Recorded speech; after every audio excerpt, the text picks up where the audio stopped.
Ibu kota Indonesia, Jakarta adalah tempat pertemuan masyarakat dari berbagai penjuru. Inilah pusat pemerintahan dan juga jantung perekonomian negeri.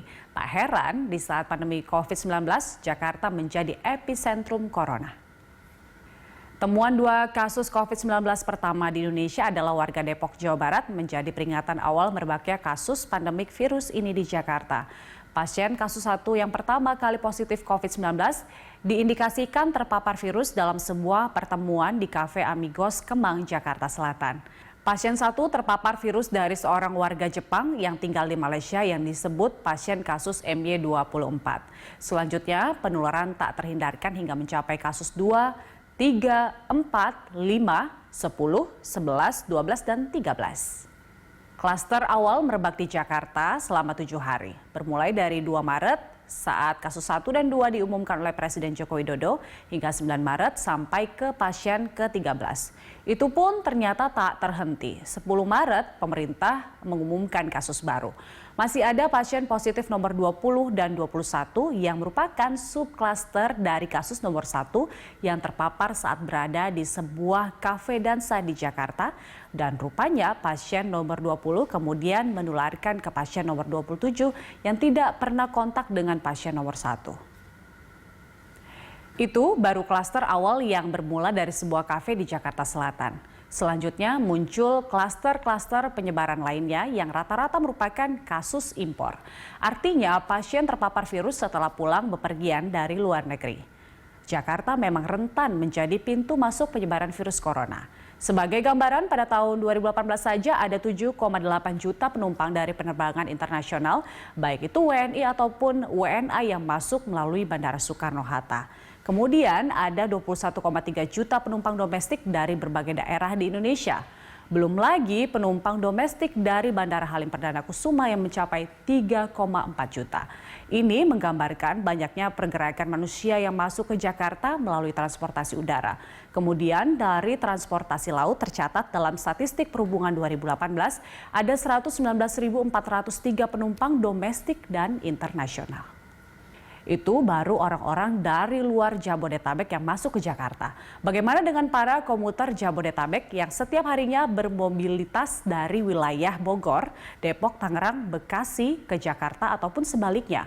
Survei komuter 2019 dari BPS mencatatkan pergerakan komuter tertinggi yang masuk adalah dari kota Bekasi, yaitu sebanyak 277.234 orang.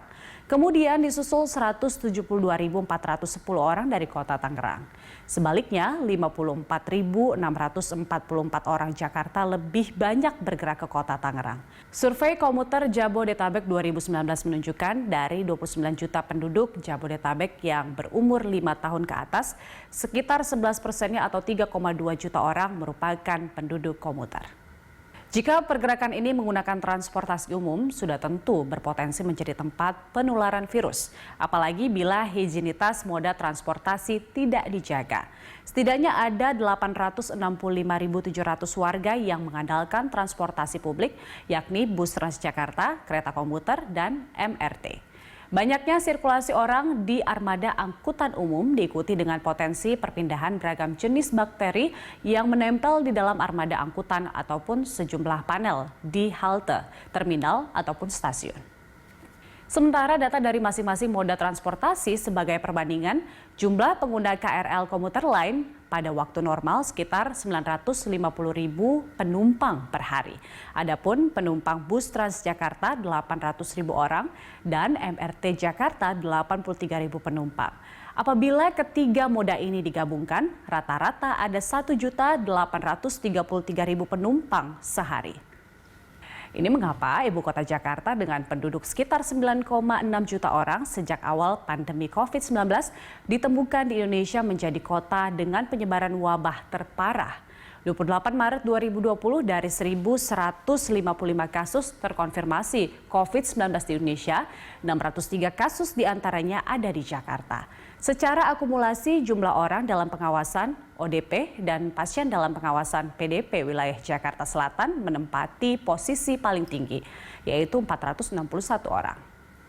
Lalu bagaimana skenario terbaik mengatasi penularan virus penyebab COVID-19 ini dari sisi angkutan umum? Tidak ada satupun resep manjur untuk semua wilayah terkait mobilitas warga. Hanya prinsip dasar yang harus dipegang, yaitu semakin banyak orang berkumpul di satu tempat, potensi penyebaran virus corona baru ini kian besar. 20 Maret 2020, Gubernur DKI Jakarta Anies Baswedan menetapkan ibu kota berstatus tanggap darurat bencana virus corona alias COVID-19. Status ini ditetapkan selama 14 hari ke depan atau 5 April dan bisa diperpanjang. Belum sampai 5 April, 28 Maret lalu, Anies memperpanjang status tanggap darurat Jakarta hingga 19 April.